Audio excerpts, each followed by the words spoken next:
Adam Morrison here. When it comes to top-tier contracting, my go-to choice is McGillivray Environmental. They're not just any contractor, they're the best in Spokane and North Idaho. With years of experience, they handle it all. New construction, meticulous repairs, and asphalt overlays. From start to finish, they ensure your project is completed with the highest quality end results. And here's the scoop for this year. McGillivray Environmental has expanded its services to include asphalt paving. That means top-notch commercial parking lots, residential driveways, and road construction. So, ready to kickstart your project? Reach out to Kip at McGillivray Environmental by calling 208-556-6384 for your free estimate. Don't forget to mention my name, Adam from the Perimeter, and experience the difference that McGillivray Environmental brings to the table. Again, that's 208-556-6384, McGillivray Environmental. My number one choice for all my contracting needs. The Perimeter would like to thank our sponsor, HDG Architecture. HDG is a Spokane-based architectural firm whose aesthetic can be described as an understatement of badassery, an idea that sets the standard for their approach to every client and every project decision. The world is full of poorly designed spaces, and HDG wants to change that. Check out some of their award-winning work at studiohdg.com.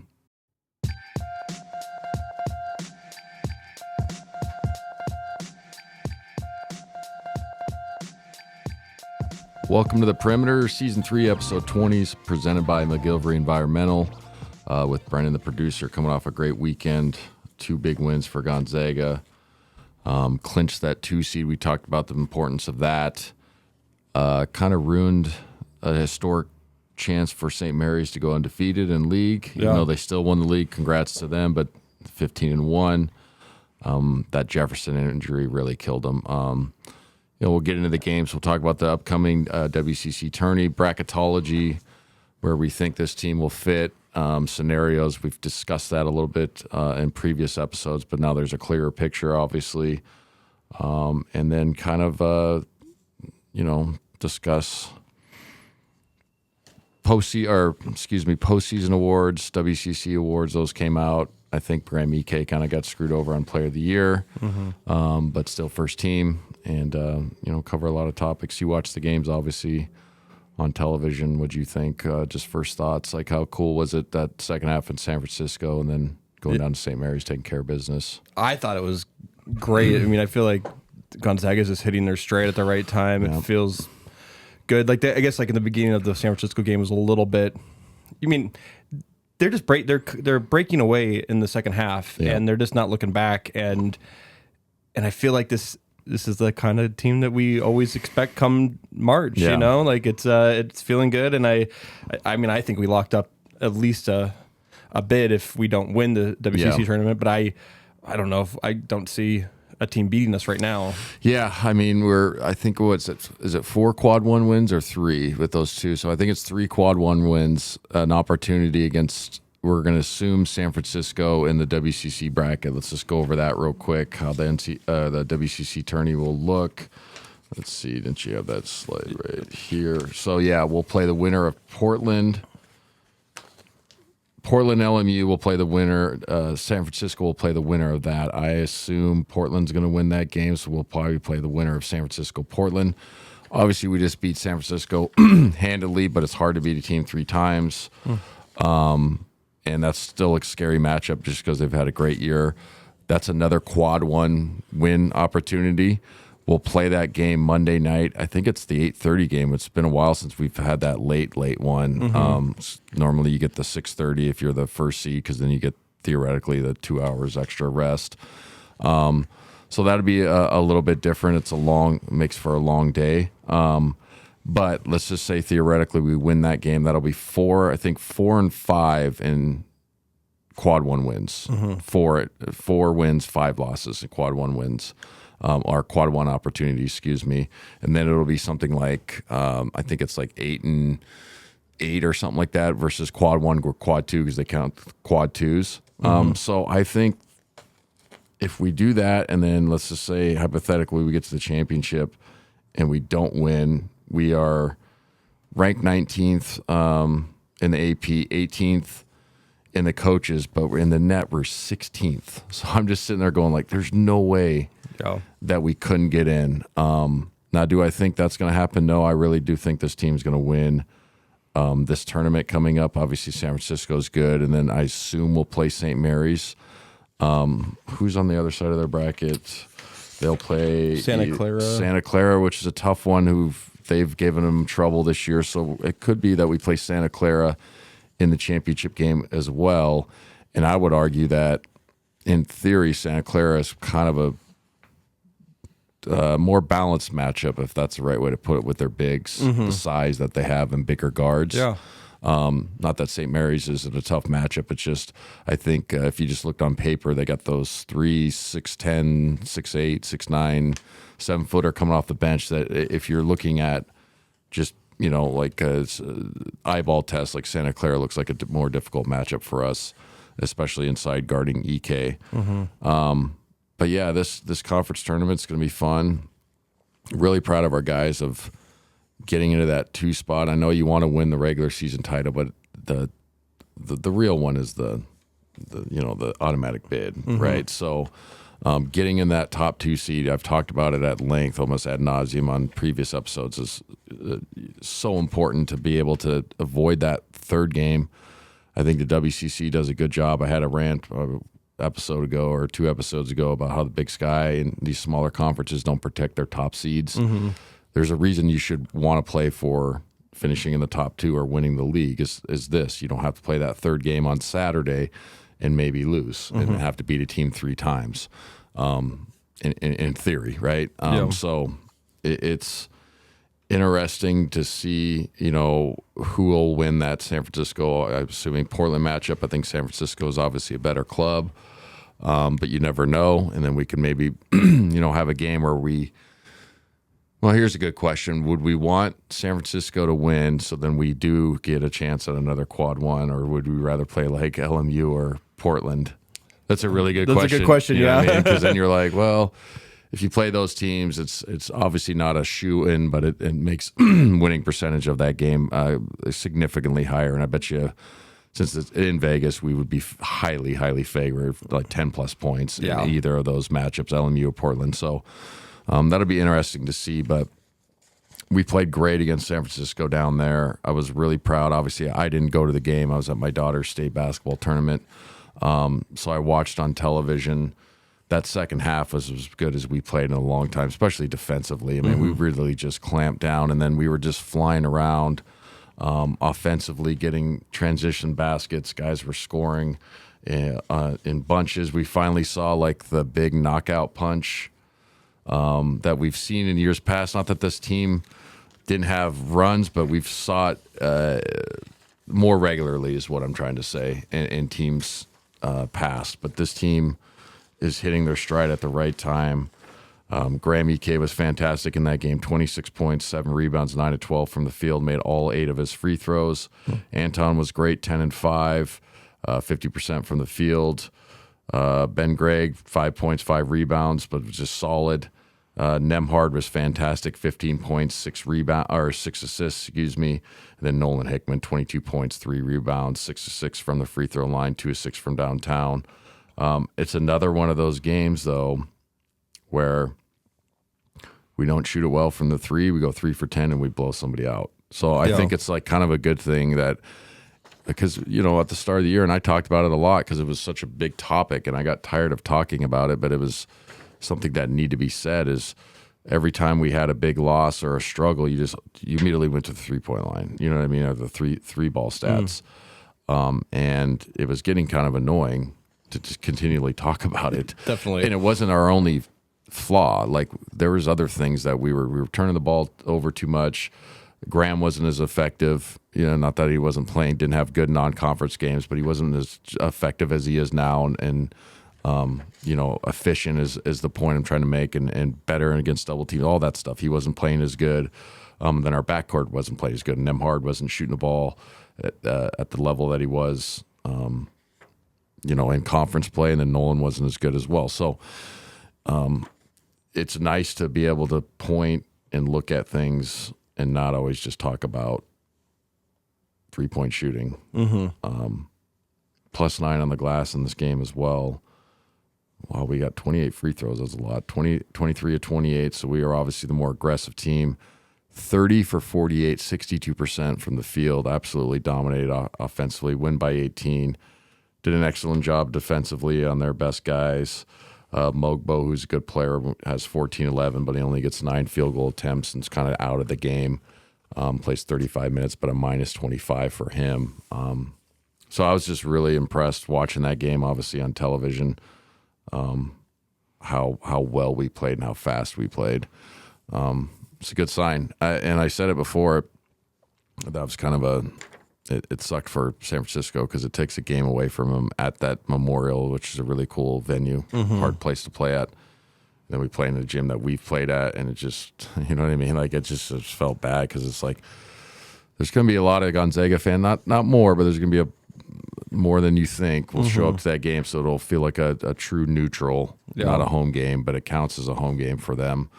But also, that puts money in the pockets. Yeah. That's why they have neutrals and stuff like that. But really impressed with how our guys played. Excellent job off the bench from Braden and Dusty, just positive minutes, efficient. So, yeah, that started the weekend. The Perimeter will be right back after a word from our sponsor. Our family is all over the place sometimes, but ICCU helps us keep up with them. We use card control to turn on Olive's debit card when she needs to pay for activities. And turn it off when she's shopping online. We make sure Forrest is depositing his lawn mowing checks into his college fund. And we definitely make sure to ask Grandma Ivy where all those Zelle transfers come from. Phew, was a lot of keeping up. You ready for a break?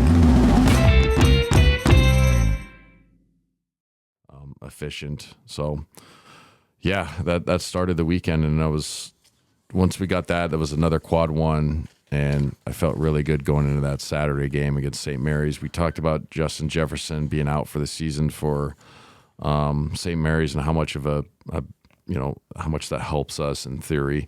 You never want to see a kid injured. We're not talking in that regards, but just him not being there, that presence made it really difficult for St. Mary's just at the start of the game from a matchup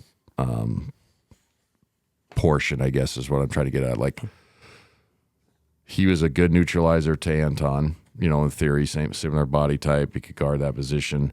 Then he was good on that. He could switch a lot of things defensively. And then up here against us, he had 16-11 and played all 40 minutes, was just really good, just solid, just a good basketball player.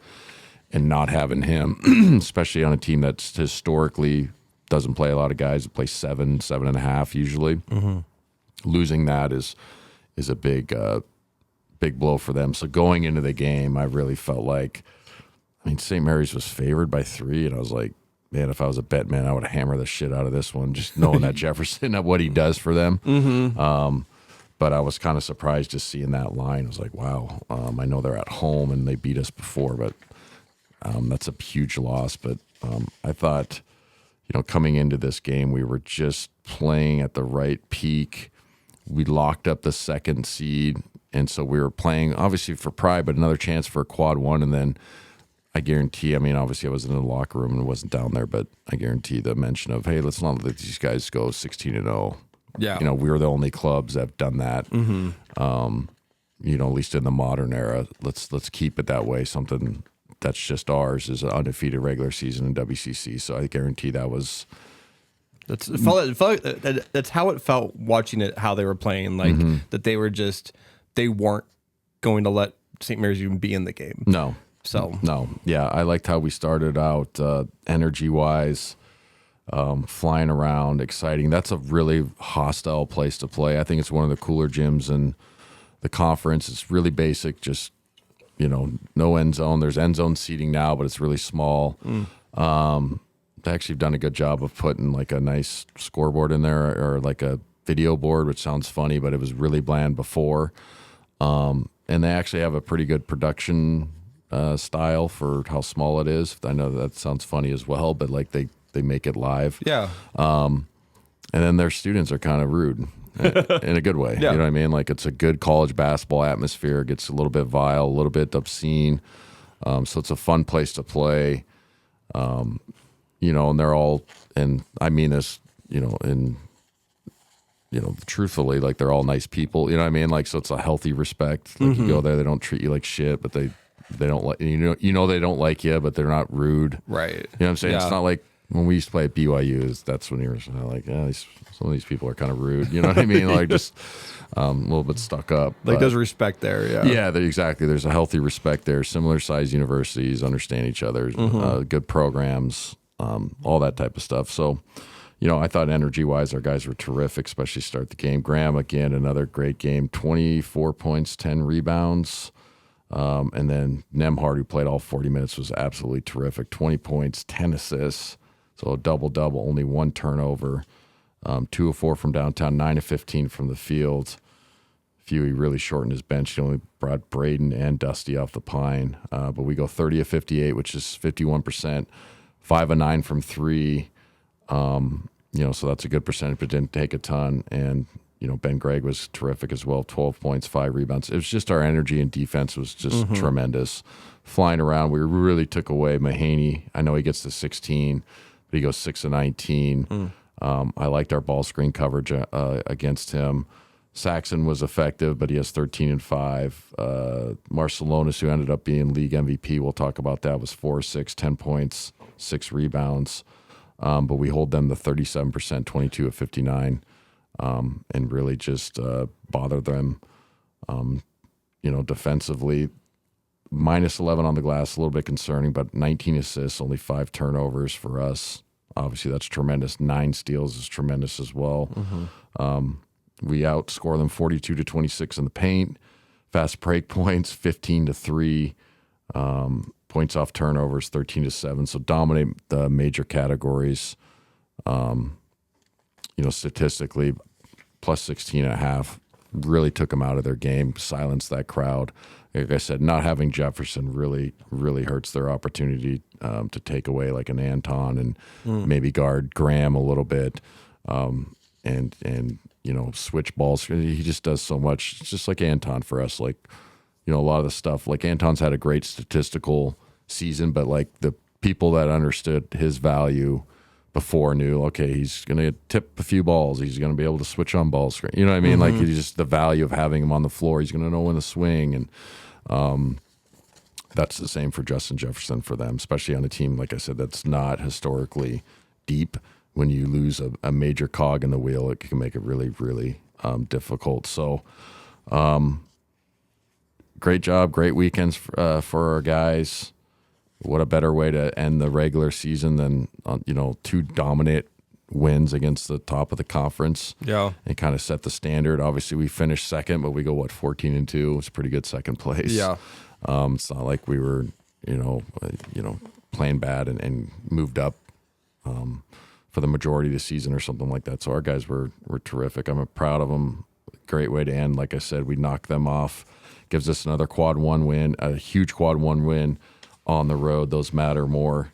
Like I said, we get to 16 on the net, which is huge. So like I just feel like we're in a position now. If we get to the championship game and let's just say somehow we lose that game, I think we're in. I don't see how the strength of schedule. I understand that. I think we're in the 90s. That's where the major point to would be. But it's be like, hey, but at that point, let's just say San Francisco's win, we would have 5 quad 1s. Yeah. So it's like, well, what else do you? And then the 2 of the quad 1 losses are to UConn and Purdue.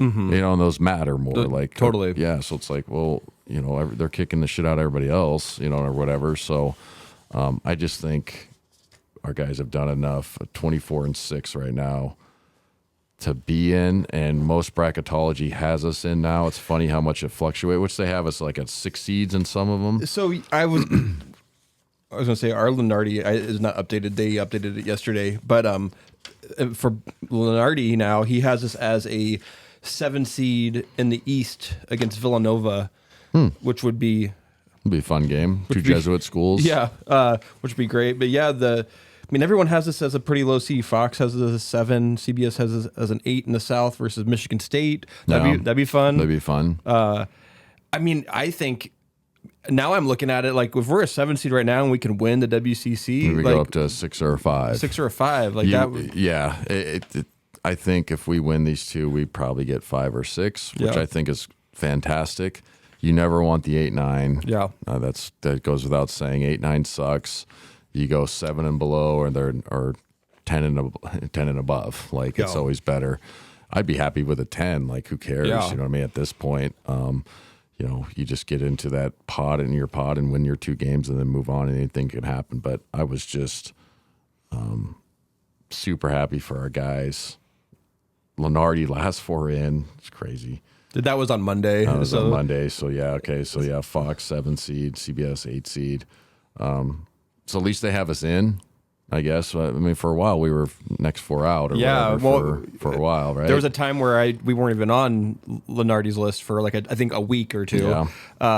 But I think it just shows like how much this team's evolved over the last month. Like it's typical Gonzaga. Like they're hitting the stride at the right time, and this is when you want to do it, right? No, I agree. I think it's great that obviously it's not like a crazy take, but like we're playing the best basketball at the end of the year, and it's easy to say.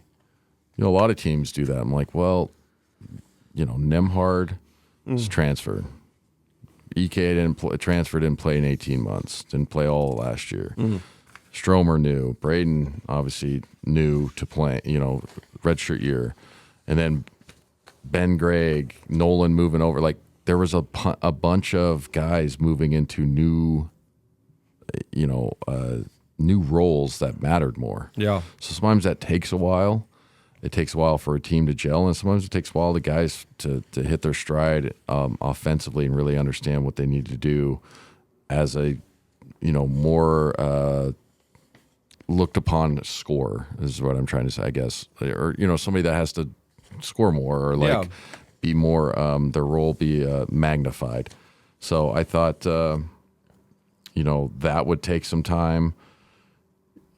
Also, I'm not going to sit here and say, I knew this team would get to this point, but there was times when it was like, hey man, we've played pretty good. We just kind of fumbled down the stretch on some of these games, and if we win those, like the San Francisco or the Santa Clara, the first one, if we make free throws, Washington, you say the same thing. Totally. You know what I mean? We don't go 0 for 16 against Purdue, right? Right. From 3. So like if you Huddy says it all the time. If you win some of those games, the narrative is completely different, and that's obvious. But it's not like we were getting blown out by bad teams, right? And so it's nice to see, like, obviously square off some of these wins, but also be like, hey man, like we were close, and then when you look, when we were 20-6, and I had people in the airport, what's going on this year? I'm like, we're 20-6. Like, what do you mean? What's going on? Like, honestly, though, sometimes I'm just like, what do you expect every year? Like, 20-6 is pretty good. Like, a lot of programs would be like, holy, yeah, man, great year. And the 2 losses are against UConn and Purdue,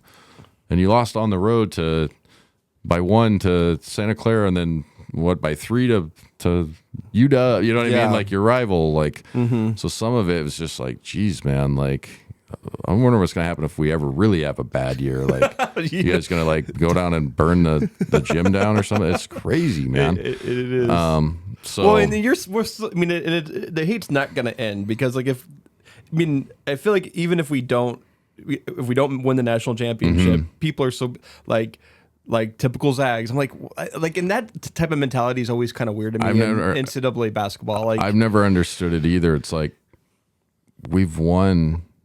I think we've gone to 8 straight Sweet 16. So when they're like, you don't win in March, I'm like, what do you mean? Like, no other team's done that. No other team has done that. Like, you got to those type of streaks. You have to go back to like the old UCLA's and Kentucky's. When there was 16 teams in the tournament. You know what I mean? Like, now I understand. Like, winning a ship. I get that argument. But when you're like, they don't win in March, it's like, well, we've gone to a lot of the Elite Eights. We've gone to 2 Final Fours and the national championship games. Like, you got to really look at the history, but that's when you get on, you're fighting in comment sections or just idiots online that keyboard warriors that don't know the sport. And, like, you can have an opinion, absolutely, but like at least be educated on it. And that's for any topic. Getting into I talked about a little bit earlier about the preseason awards. You said it was the first time since 2012. We didn't win a major award in the conference. Correct. Yeah. So let's go over the first. Okay, Player of the Year, Marcelonis from St. Mary's. I thought that was a little bit surprising. Great player, had a great year. I thought it was going to be Mogbo from San Francisco, but usually the best player on the winning team gets it. So Yeah. he's been statistically good. Not saying he didn't deserve it, but I thought Mogbo would maybe win it, or Graham.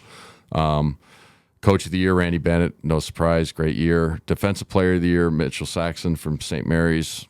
I think Anton could have been in that category as well. Newcomer of the Year, Mogbo for San Francisco.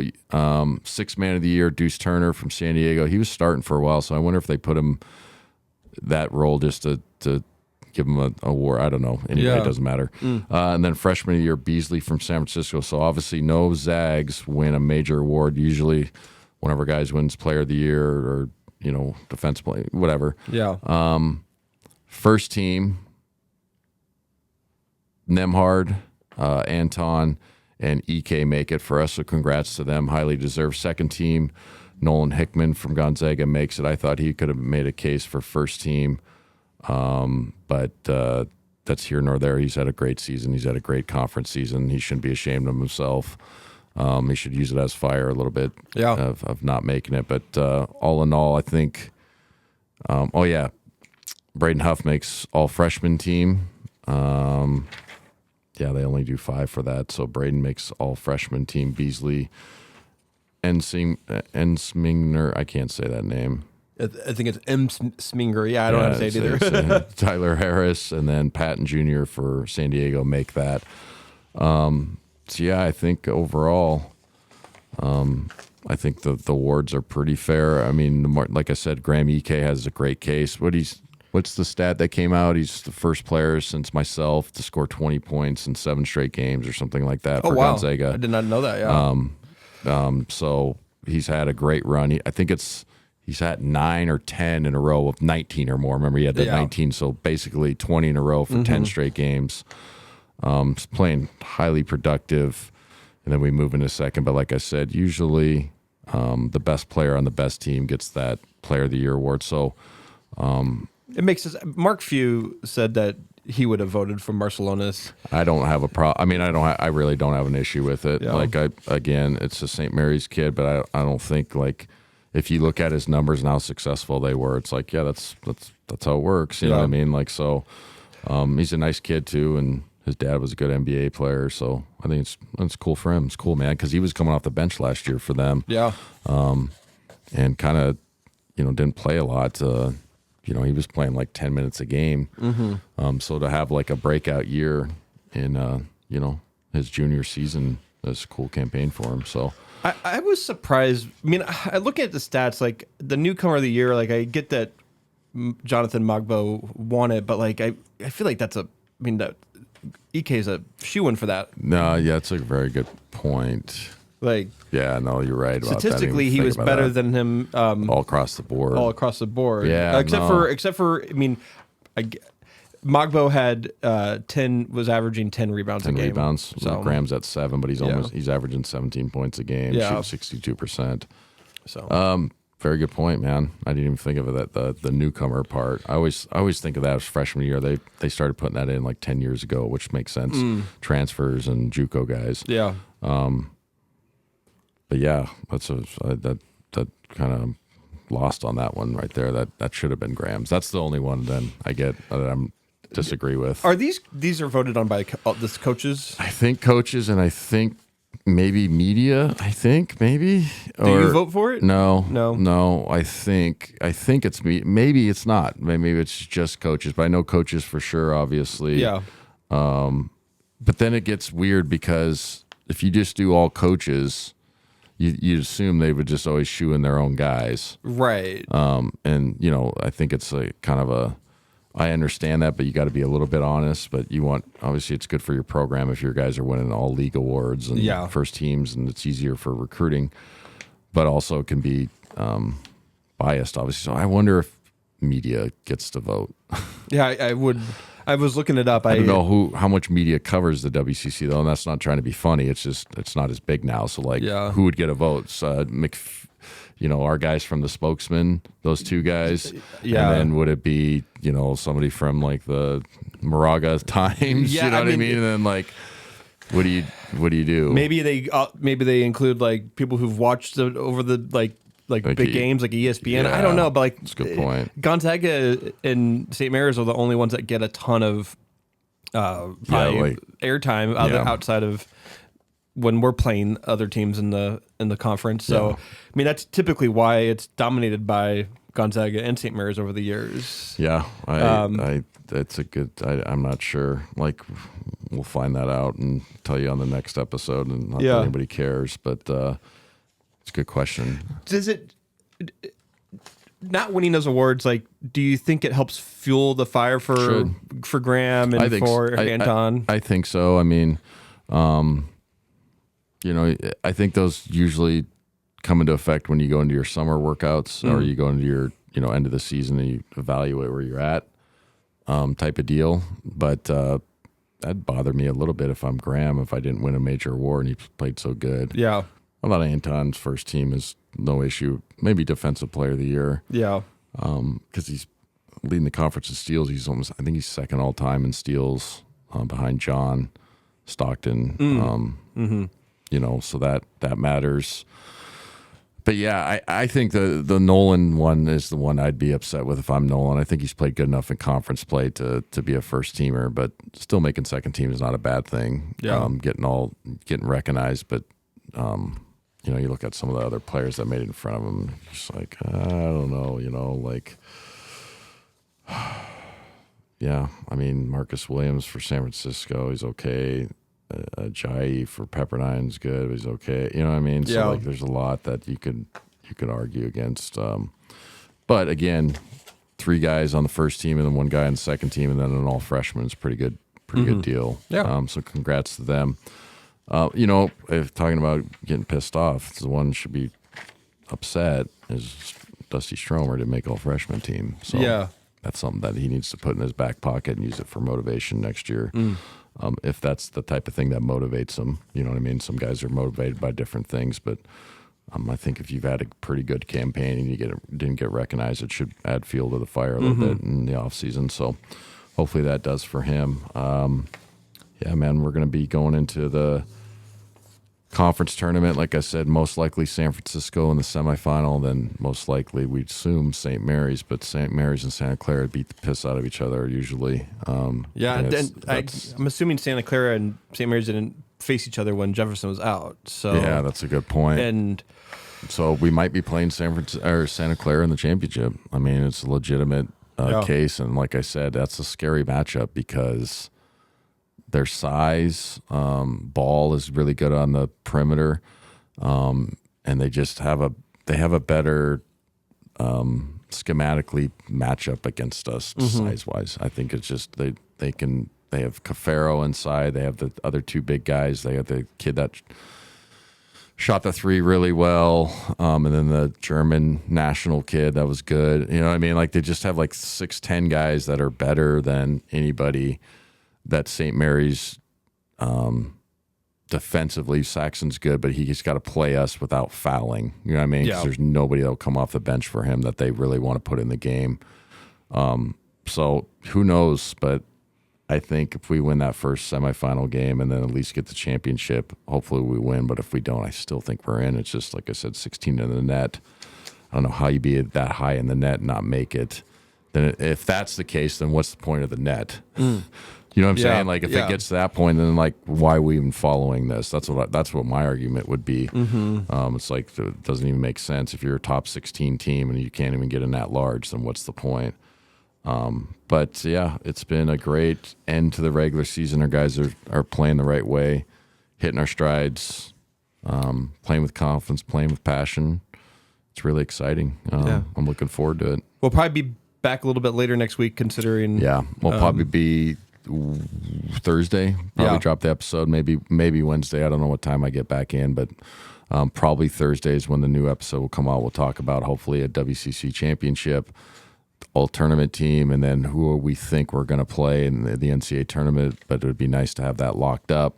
Yeah. No sweat Sunday, selection Sunday, and then the only sweat for me is how far? Yeah, how far do we got to fly? Which is always fun, but sometimes it's nice when it's like East Rutherford. The Perimeter will be right back after a word from our sponsor. On a green. Did you know that card control from ICCU lets you turn off your cards with just the tap of a button? Off, on. Trying to pay our bills.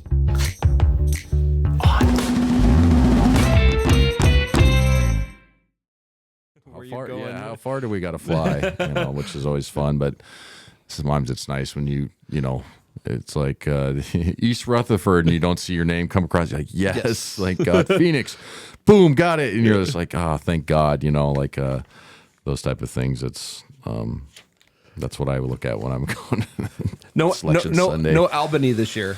Oh God, yeah, no, some of that stuff, man. I'm telling you, it's not just it's the flight times, and then sometimes you get to places that are not as fun as other places. I'm not saying it has to be like world class, but you get to places that there's not much, like literally nothing to do. Like go to like Applebee's is it, and you're just like, God, I don't want like microwaved cheeseburger and fries, man. Like I know the beer's cheap, but like, can we just go to a real restaurant for God's sake? and not saying I'm too snobby, but like after a while, it's like I want to eat real food, please.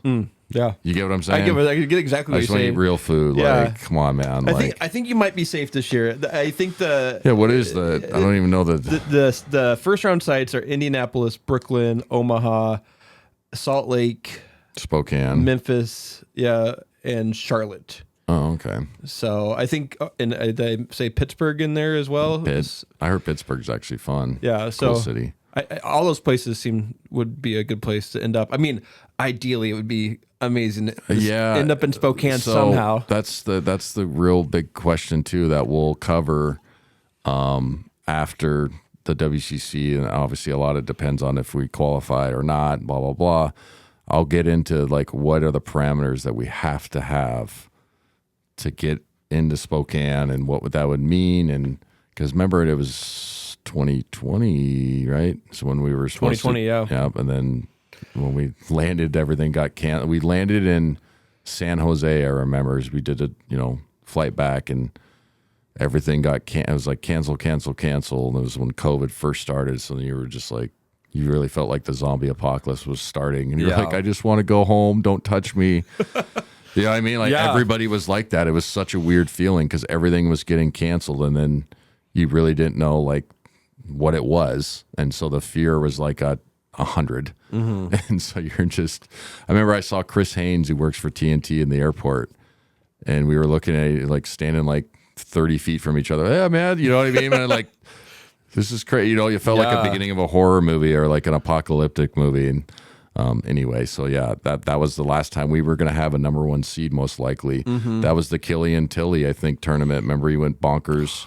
Yeah, like 14 for 18 from 3 or something stupid. Yep. And then we were going to be a number one seed in Spokane. And it was all lined up, and then obviously COVID happened. But hopefully we can get into the right, I guess, resume to maybe get considered for that. But I just don't think the NCAA tournament would give us that. That'd be such an advantage. I think the best we could hope for would be being in Salt Lake. Yeah, Salt Lake would be great. Yeah. But yeah, it would be such, because I remember when the girls team got it that one year and they were like a 12 seed or whatever, and that's when they went on their huge run with Vandersloot. But like I think after that, it's not just them, but like the NCAA tournament is like we can't allow a team that's like 11 seed or whatever the hell they were to play it at home. At home, yeah. Like it was it made it all the way to Elite Eight. They were great that year, but like that's such an unfair advantage crowd wise. Like it was just crazy that they get that, and they took it and ran with it. But it's like, if you're the other teams, you're like, you say behind closed doors, like, come on, guys. Yeah. This is unfair. I could see that happening if they give us a 4 seed. That's what I'm saying. Like, could we move into that line where we go, okay, we would have 5 quad 1 wins and we would be 26-6. Yeah. Why can't you be a 4 seed, right? And that's where if we got into that, but I don't know if they will, but like I said, we'll talk about that after we know, and we'll really dive into the resume. We'll have strength of schedule, all the Ken Palm stuff, the metrics for the net, Believe it or not, like your defensive efficiency ratings or offensive, all that stuff matters. And there's like quadrants that you have to kind of be in, and it kind of usually determines your success level getting in the NCAA tournament and then making runs. If you're really good rebounding, it's not just plus minus, you know what I'm saying? Yeah. And a lot of gamblers do that and use that, but a lot of people use it as well just to predict what your team's realistic chances are. Yeah. To make it. So it's funny, like at the end of games, and this is not just a gambling thing, but like it affects your net, like how much you win by against good teams. Some of the questions I've seen on television broadcasts and asked me, like, well, why do you put in, like, if that matters, like, why put in like your walk-ons with like 5 minutes to go? And it's kind of a true thing, as effed up as it sounds. Yeah. If that matters and I'm up 28 and I put those kids in, no offense, and the other team leaves their guys in, and then you win by 18, that's a big jump. It's a 10-point swing. You know what I'm saying? I mean, honestly, like in the last game, Gonzaga beat them by 13, and Yeah. I think they kept them in because they kind of were coming back a little bit. But yeah, you want to beat that spread probably. 100%. Like, well, do you know who did it against us when we played Portland at their place? We put Joe in and Colby Brooks and Luca and June. Mm-hmm. Did you see that they pressed us like for 2 possessions? Oh, really? No. Yeah, he went into a press and I was just like, oh my God. But you're also like, okay, so that's always the curious one for me, because that stuff does matter. I don't think people understand, like, it's not just strength of schedule and how much you win by, your defensive efficiency. They really dive into the numbers, and we'll get into that next episode because we're going to be talking about the NCAA tournament, and then we'll talk about some of the other top teams in the country. But yeah, I'm looking forward to this West Coast Conference tournament. Hopefully it's a good outing on that Monday night game, and then hopefully we're playing St. Mary's. Yeah. But, I'm telling you, Santa Clara is the scary one for me too. Good team that's got the talent and whatnot. Thanks to our sponsors, McGillivray Environmental, Idaho Central Credit Union, and HDG Architecture. We'll see you next week.